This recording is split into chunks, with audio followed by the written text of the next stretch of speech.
Russia और Ukraine के जो समीकरण हैं वो इस तरीके के हैं कि रूस यूक्रेन पर अपने क्लेम्स को पुख्ता करने की पूरी छूट प्राप्त कर लेगा। इससे रशिया के सिक्योरिटी ट्रबल्स कम होंगे, खत्म होंगे। वो यूरोप के लिए एनर्जी का बहुत बड़ा सोर्स बना रहेगा। लेकिन क्या वेस्ट कंट्रीज इसके लिए तैयार होंगी? इस थ्योरी के अनुसार बड़े फायदे के लिए छोटे समझौतों की ये एक कड़ी है। इस थ्योरी के अकॉर्डिंग यदि अमेरिका रशिया को यूक्रेन पर कंप्लीट कंट्रोल की साइलेंट कंसेंट दे दे तो रूस की यूरोप में पकड़ मजबूत हो जाएगी।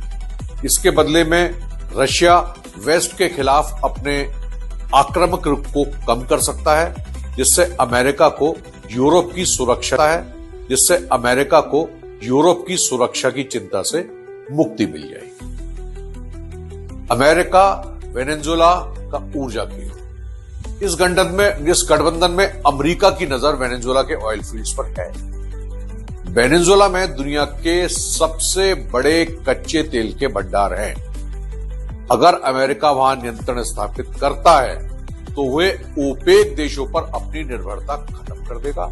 साथ ही आर्कटिक क्षेत्र में अपनी मिलिट्री और स्ट्रेटेजिक पावर बढ़ाने के लिए ग्रीनलैंड भी अपने नक्शे में शामिल कर लेगा। यदि अमेरिका वेनेजुएला के एनर्जी सोर्सेज पर कंट्रोल पाता है तो वो ग्लोबल ऑयल मार्केट का किंग मेकर बन जाएगा। वो न केवल अपनी एनर्जी नीड्स को पूरी करेगा बल्कि दुनिया को अपनी शर्तों पर ऑयल सप्लाई कर सके।